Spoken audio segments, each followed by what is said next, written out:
the impact of that can have a huge blast radius, and it can be at scale. Now, from an organizational perspective, it's all about reducing the risk, right?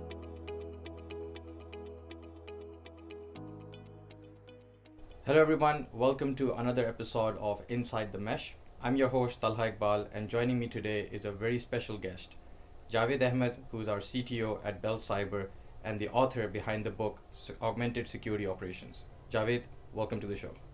Thank you. It's a pleasure. Javed, first of all, congratulations on writing and authoring the Augmented Security Operations book. Thank you. It is very informative. I had the chance to read through some of the chapters. It's a lot to absorb. And why now? Why write a book on augmented cybersecurity today?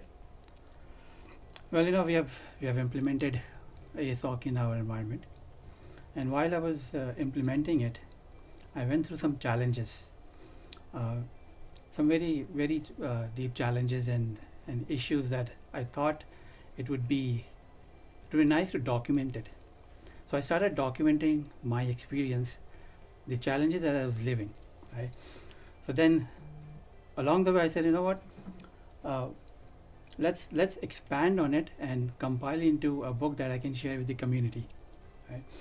So, with that thought in mind, I wrote this book because I thought that the security operations is at an inflection point, right?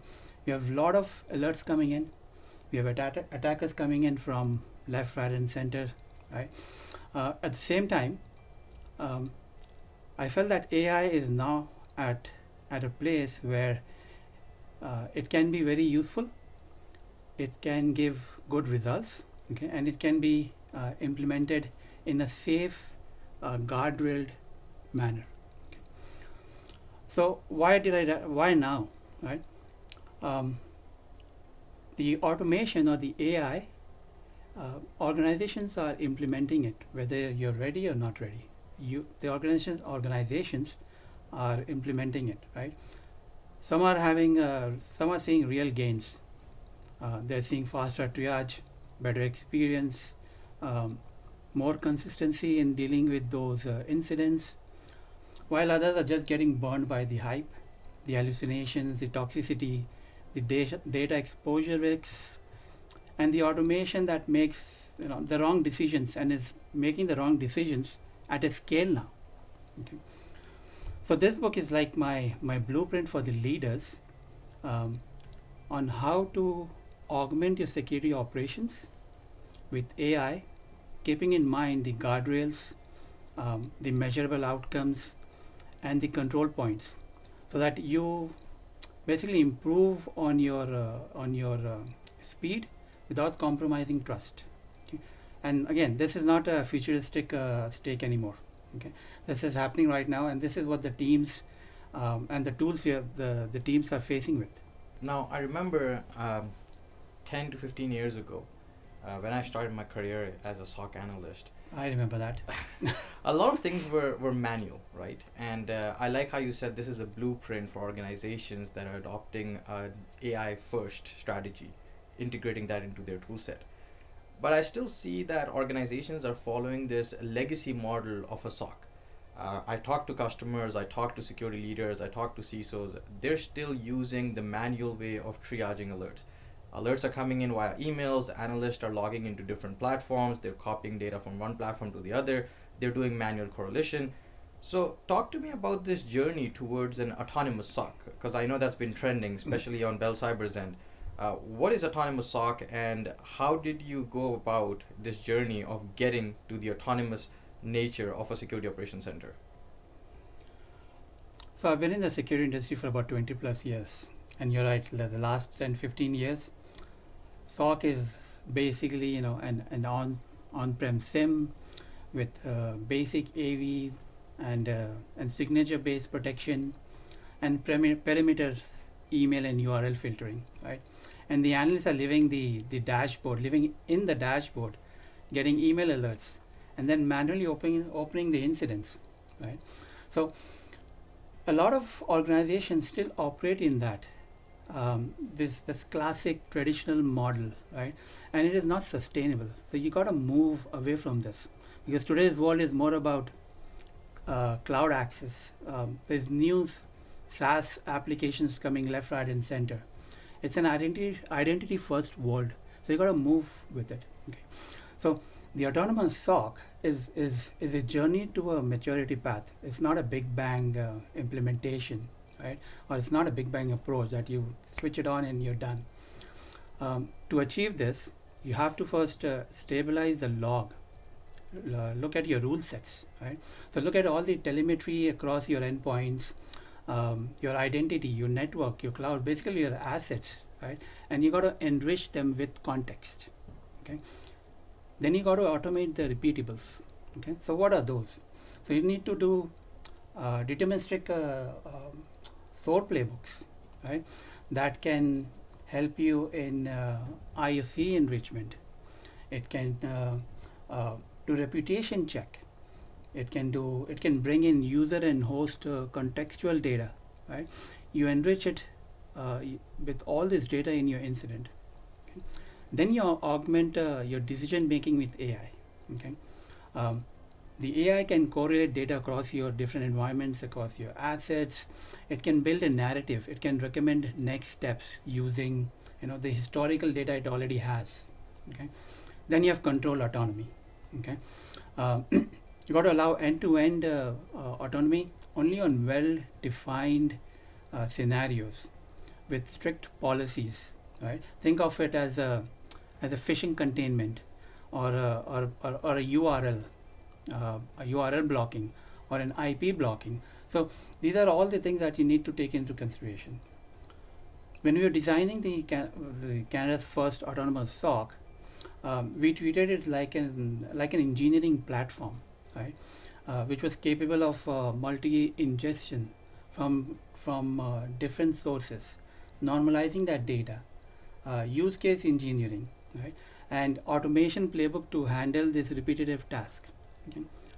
The foundation was building the foundation started by building a multi-tenancy platform, right? Which could ingest data, but strictly following data segregation. Okay, it has to follow data segregation, isolation. It has to follow role-based access and per tenant integration. Okay, then we built a decision framework. Right, we built a decision engineering platform that mapped business risk with MITRE framework. Okay, and to top it all, we built a standard onboarding model that is easy to adopt and repeatable. Okay, and you don't have to reinvent the process. So the process is there. Okay, then on top of this, the multi-tenant infrastructure that we built, we stacked AI or autonomy. Right, we designed the AI framework to make decisions, to respond based on contextual and historical information, based on the confidence level, based on the severity rating. Okay. Then we added AI supervisor layer and the judge layer, okay, to further analyze the context of the data, the response, to deal with hallucination, to deal with toxicity, and speed up the investigation. Okay, and over time, it builds as it learns, it builds a narrative on the incident, right? And then when that happens, that's when you get a real, concise, summarized information about that incident. Okay. Now, once you have all this, you still cannot enable autonomy without guardrails. Okay. You have to enable guardrails, otherwise it's a big risk. Okay. And I see you talked about these guardrails in your book in quite a depth. I did, but that's not all of it. I had so much more to add to the security and guardrails of this that I thought I'll leave it for another book.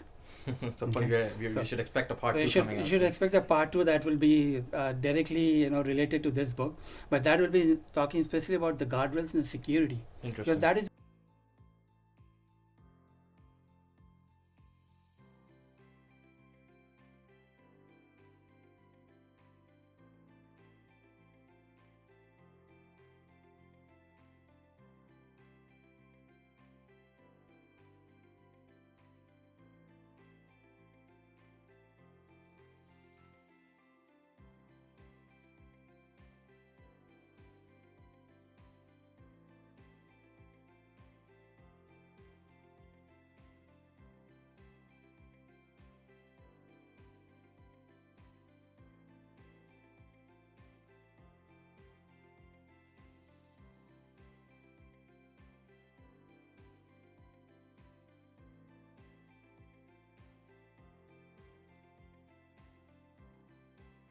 Now, one would argue that what you have defined, the journey to autonomous SOC, is more relevant for a service provider that is servicing multiple customers. They need a multi-tenant environment, they need automation to do more with less. And legacy SOC or traditional SOC models are failing, but one would argue that it's working for organizations internally. Would you say this journey to autonomous SOC support individual organizations or are more relevant for security service providers? You can, so this autonomous SOC is so now we have defined the framework, right? That framework is now applicable to MSSP or service provider, or it's applicable to individual organizations. So we can build it on because the framework is already built. We can implement it. But the traditional SOC that you're talking about, okay, there are a lot of processes in this traditional SOC that do not scale, right? You have to move away from the traditional SOC. In the traditional SOC, we are basically using analyst as a correlation engine. What do I mean by that? So the analysts are pivoting across different consoles, same EDR, IAM, cloud logs, and manually piecing this information together, okay, and correlating it manually. That's just not a good use of their time.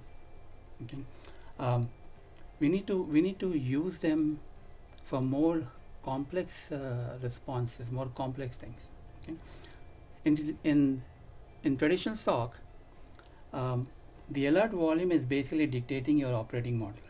Okay, what it means is your SOC analysts are being, their performance is being judged by how many incidents they're working on, how many alerts they're closing on, and how much time they've taken on an incident. Okay, which is not right. Okay, so you got to move away from this traditional model. Okay? So I guess the answer to that would be have the analyst conduct more in-depth threat hunting, have the analyst review and Yep. audit this existing security controls. So I like how you mentioned that the journey to autonomous SOC includes a mature understanding of what log data is important, having your defined use cases that map to MITRE ATT&CK, Mm-hmm. making sure that you have proper incident handling processes, you have relevant containment strategies built, and you have the right tool set all integrated into what you call a mesh architecture, right? Now, I understand that there are a lot of assumptions that organizations make when it comes to adopting AI or integrating AI to make decisions. They're still afraid of the old days where an automated use case will take down the network, right? Or an IPS signature Mhm. blocked legitimate traffic and now the application is not performing. So, what are some of the dangerous myths or misconceptions you have seen organizations kind of lean towards or take it as if it's going to be a roadblock for them, right? So, what are some of those assumptions or some of those myths when it comes to integrating AI to support the autonomous SOC function? So there are two sides to this story. Okay. And I'll start with a fun one. During the Christmas New Year break, I was down south, and I was having this intelligent discussion with someone on how AI has impacted the operations. Okay. So they gave me a couple of examples, and then I realized that most organizations have just replaced Google search with AI. So instead of asking the questions to Google, now they're asking the same questions to AI. So that is not AI implementation, number one. Then you have on the other spectrum, where people think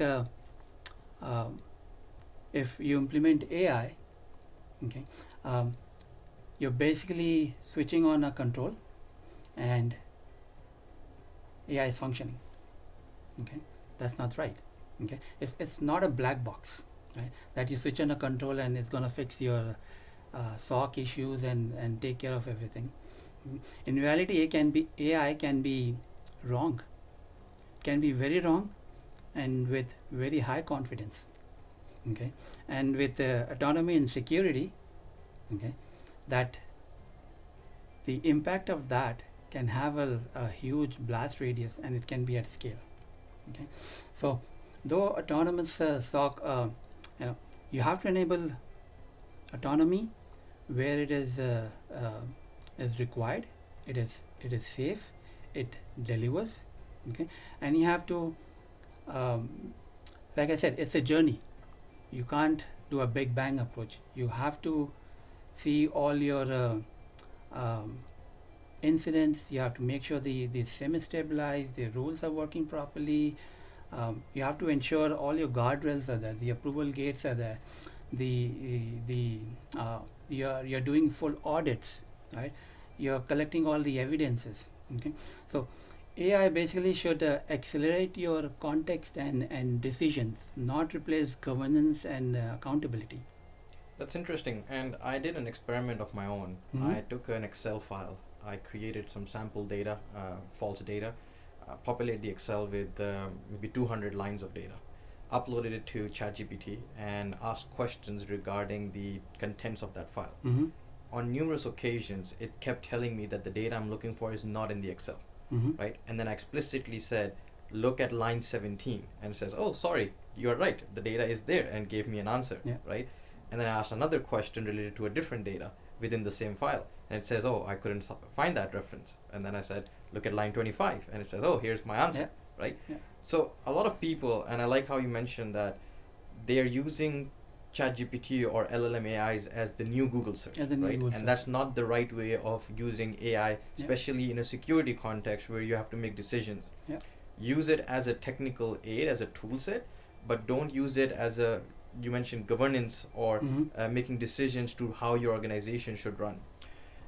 Now, when it comes to the risk of utilizing AI, we talked about in a security model. There's also always a party or a stakeholder accountable and responsible. When it comes to AI, how are decisions made? Who owns the risk, and who's going to be accountable for those decisions? So in a mature autonomous SOC environment, um, I would put that ownership into three layers,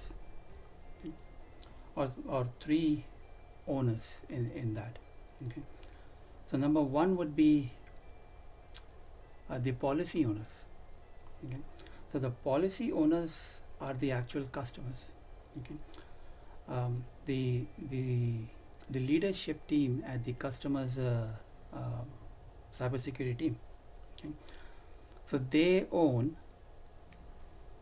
what they're going to automate and what do they want in automation, and the conditions, right? Then what assets are they going to enable automation on? Okay. So assets such as their servers, your production servers, your endpoint, or your cloud applications. Then you have the approved or approvals, okay, on when to enable and how to enable. So these are layer number one. So the policy owner. Okay. Then there is the operation owners. Okay. This is typically a SOC in a service provider environment, right, where you are where the team is looking at the incident, fine tuning them, right? They're looking at the playbooks. Okay. They are deduplicating alerts. They are suppressing some rules, okay, based on whitelisting and whatnot. Okay. Then there's analyst training in this. Okay. Then there is lessons learned and how to implement the corrective action. Okay. Then last piece is the platform owners. Okay. The platform owners are again part of the service provider, but they're responsible for the platform itself, or you can say the SOAR platform or the data engineering platform. They are responsible for playbook logic, the testing of that, the version control, the change management of this playbook. Then you have integration permissions. They're responsible for the integration permissions. So you integrate with XYZ technology. What level of permissions is given to that integration? They're responsible for that. The monitoring. They're responsible for monitoring for the health of the automation, monitoring for errors, monitoring for loops, monitoring any unexpected behaviors. Okay. And then there's safe design process. They're also responsible for the the response action that is being created. Okay, so these are all accountabilities that they own. And once we look at the bucket, there's a bucket of what incident falls into which bucket or where it falls. It becomes very clear uh, who's responsible, right? Some of the buckets that I have in mind as is bad policy choice. Okay, so what is it? It's basically disabling an account for a medium or low type incident. Okay, so that's bad policy. You should. That's a very aggressive It's a approach. very aggressive approach, right? Then you have the implementation defects, right? You block something, but you blocked it wrong. Mm. Okay. Then you have data quality. You're getting the alerts and the raw events from your SIM, your EDR, but it's not mapped properly to the attributes. So That the normalization and the parsing normalization should and be parsing is very accurate. important, right? Yeah. Then which AI model are you using? Okay, and are you taking the hallucination as the ultimate truth? Okay, so a lot of people are assuming that the answers that they're getting from the AI it's perfect. No, it's not perfect. Okay, there's a concept of hallucination. There's a concept of toxicity where the AI thinks it is right. The AI is biased. Toxicity is where the AI is fighting among themselves, right? So you have to take care of that. And then last but not least, you have vendors or tool outages, right? API call changes. So in our environment, there's multiple times it's happened that a vendor has changed the API calls. Okay, so you got to look at all this for a mature autonomous SOC. Okay, and again, doing all these, and I have to stress that you have to look into guardrails.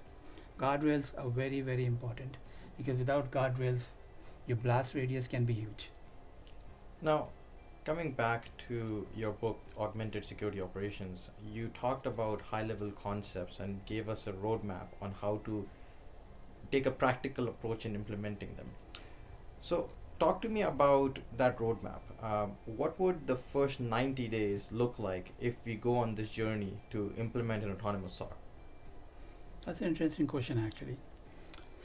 So while I was implementing, or the team was implementing autonomous SOC for Bell Cyber, we went through many iterations. Okay. And I've lived those iterations. I've lived the outcomes. Okay.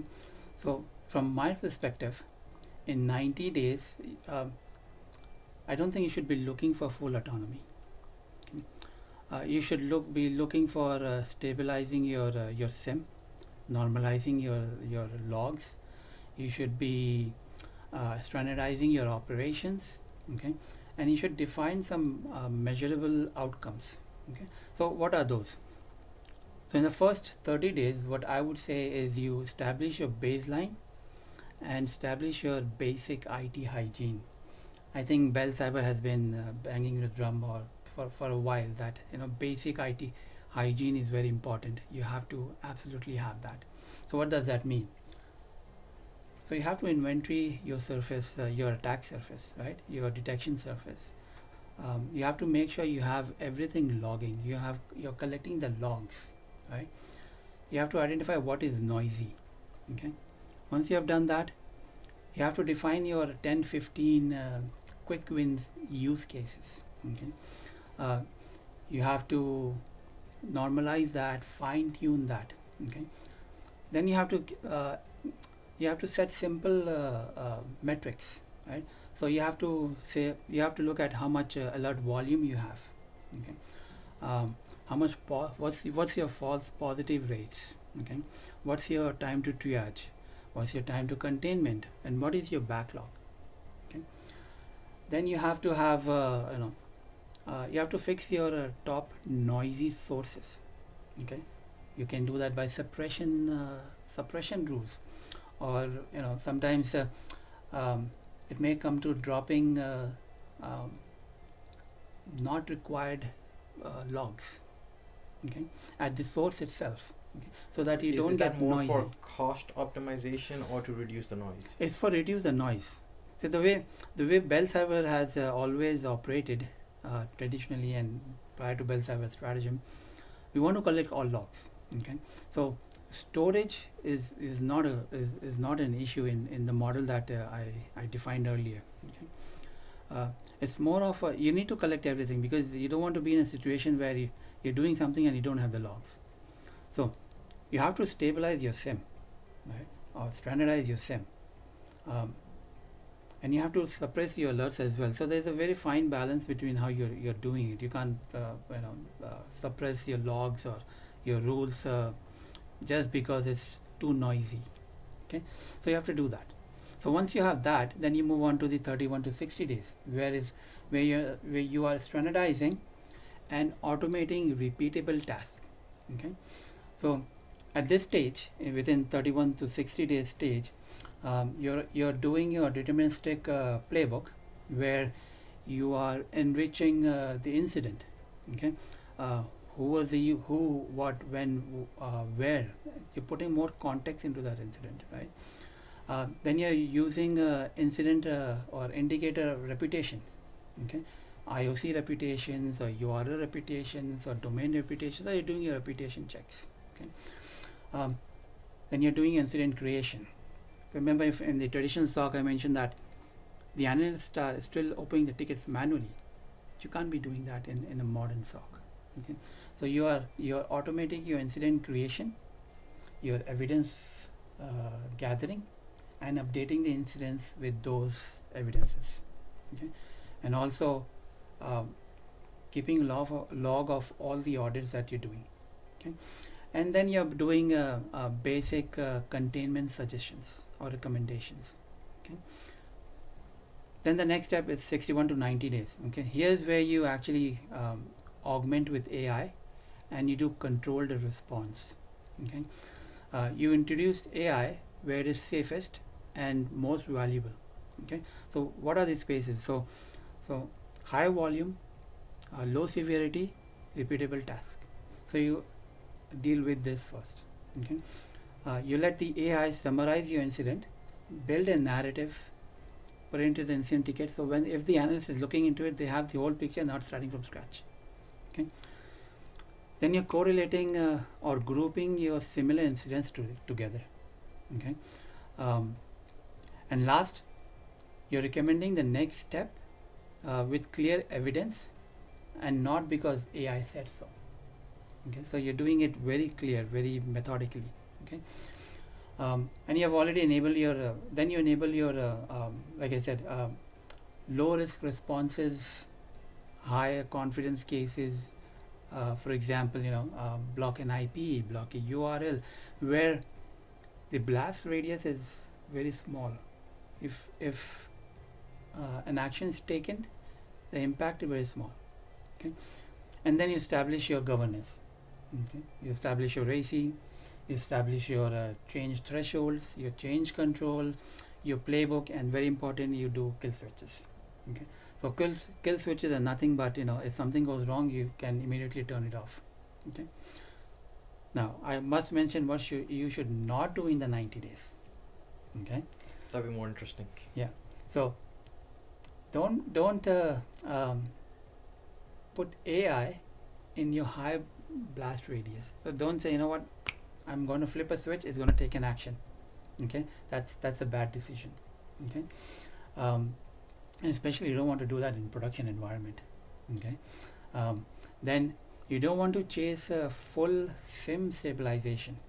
Okay, or you don't want to do a massive re-architecture of your environment. Okay, unless your ingestion, your normalization is stable and scalable and ready to go.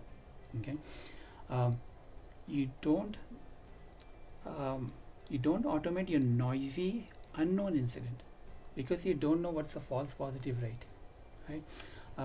You don't know what is the evidence quality of it, so you basically leave that out of automations.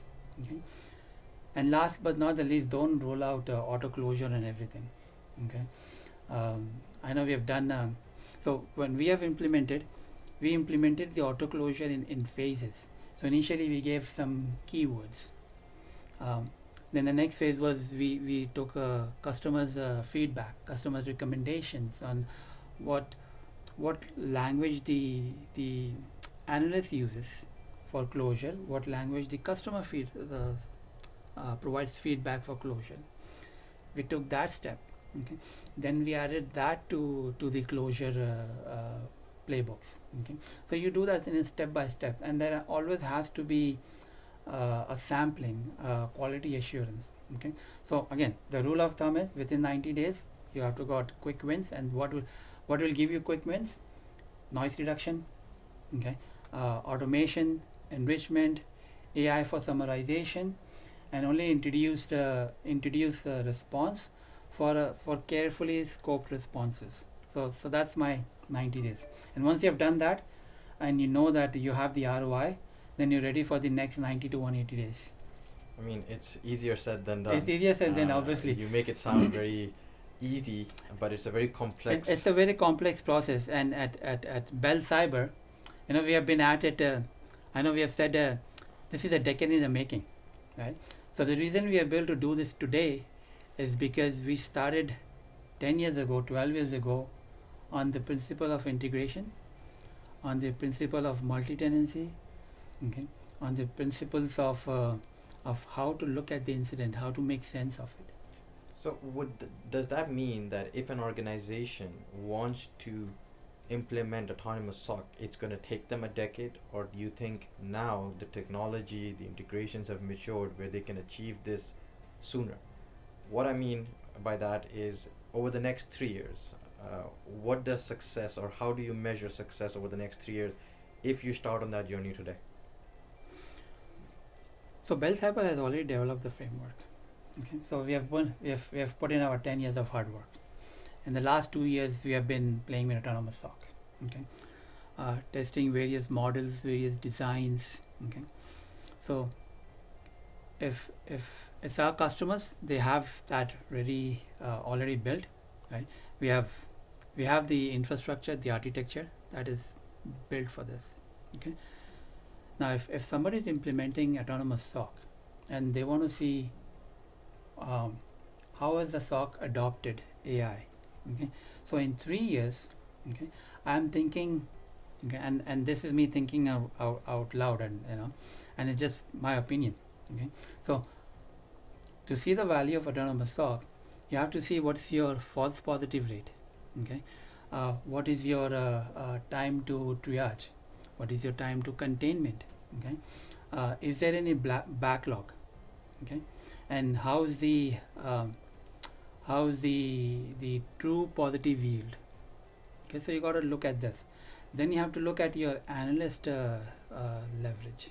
Okay, so now that you have done AI, you have implemented AI, autonomous SOC, your AI is enriching incident, correlating, summarizing, reporting.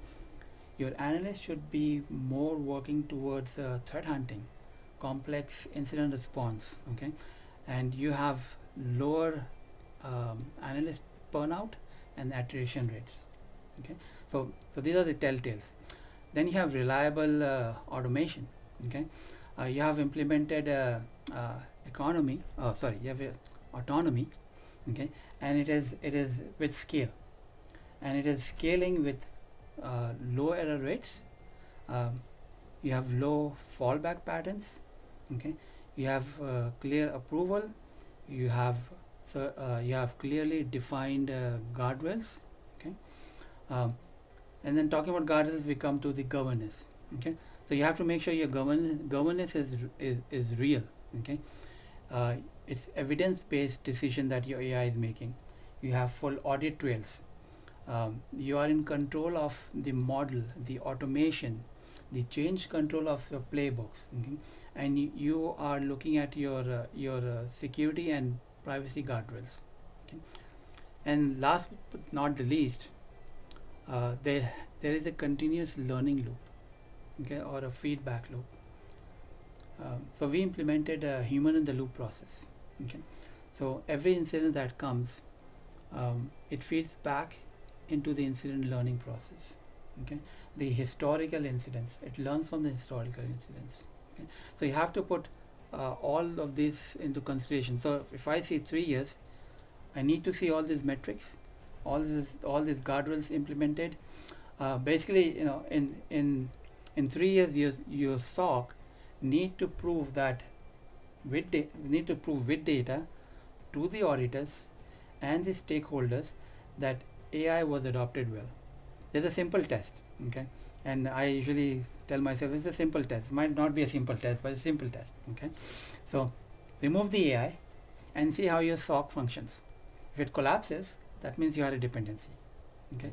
But if it does not collapse, that means your SOC is working as expected, maybe a little slower, okay, but AI was doing what it should be doing, accelerating in a well-engineered operating model, and not replacing it. I think that's interesting. You say that without AI, if your SOC collapses, then there's too much dependency on that. But if you eliminate the AI component, it slows down operation. But from a business continuity standpoint, Still you functions. can still function. Now, from an organizational perspective, it's all about reducing the risk, right? So business stakeholders would look at reducing mean time to detect, reducing mean time to contain, mean time to resolve. And I think the autonomous SOC gets you there where you can reduce the overall incident time Yeah. to recover, right? Which directly feeds into your business continuity, your disaster recovery. So you can reduce the overall cyber risk to the organization, and that's what business stakeholders are looking for. Absolutely. So that's the return on investment. Faster response time, Yeah. faster containment, faster resolution, and again, you learn from it and you evolve and you optimize it. Yeah. And all within, staying within the guardrails and the governance guardrails. Absolutely.